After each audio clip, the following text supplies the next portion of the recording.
আসসালামু আলাইকুম। আশা করি সবাই ভালো আছেন। আমরা অনেক ভালো আছি আলহামদুলিল্লাহ।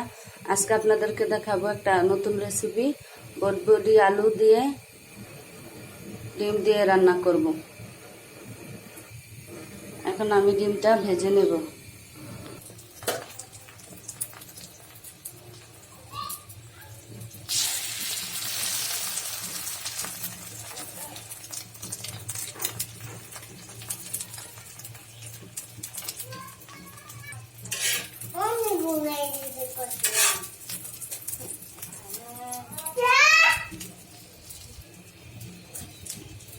আমি ডিমটা ভেজে এইভাবে কেটে নেব। আশা করি ভিডিওটা পুরোটা দেখবেন, দেখলে বুঝতে পারবেন।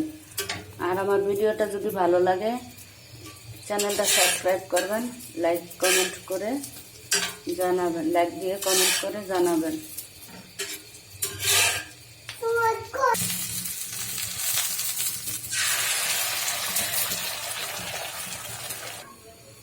আমার ডিম ভাজা হয়ে গেছে, এখন বটবটিগুলো ভেজে নেব। ভেজে তারপর রান্না করব। দিয়ে দিলাম লবণ আর হালকা হলুদ।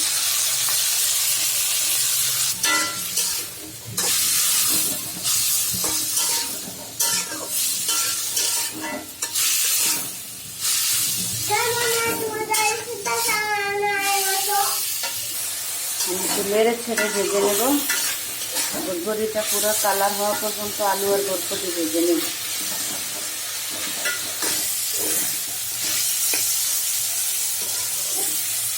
বটবটিটা ভাজা হয়ে গেছে, আর একটু কালার হবে।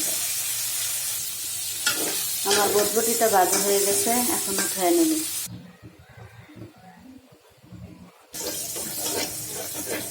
আমার চুলাটা এক পাশে জাল জ্বলে, তাই এক পাশের কড়াইটা দেখেন কেমন হয়ে যায়। এখন আমি রান্নাটা বসাচ্ছি। বটবটি নামায় নিলাম, সব মশলা দিয়ে দেব।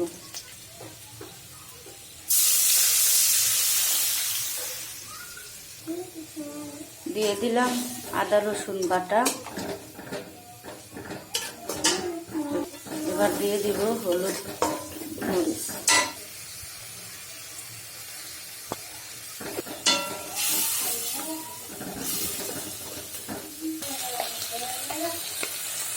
দিয়ে দিলাম হলুদ মরিচ। এবার একটু ধনিয়া জিরার গুঁড়া। আগে যেহেতু লবণ দেওয়া ছিল, এখন একটু হালকা লবণ দেব। মশলাটা কষিয়ে নিচ্ছি। মশলা কষানো হয়ে গেছে, ভেজে রাখা আলু বটবটিগুলা দিয়ে দিই।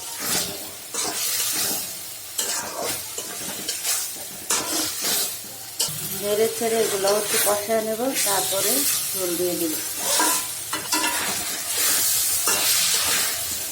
আমার কষানো হয়ে গেছে, দিয়ে দিব ঝোল।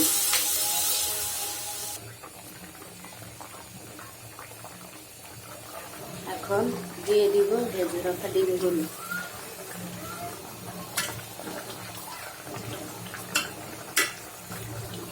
দেখেন দেখতেই কতটা সুন্দর লাগে। হয়ে গেল আমার তরকারিটা, এখন আমি উঠিয়ে নেব। ভিডিওটা ভালো লাগলে সাবস্ক্রাইব করবেন, আমার চ্যানেলটা লাইক করে কমেন্টে জানাবেন। আল্লাহ হাফেজ।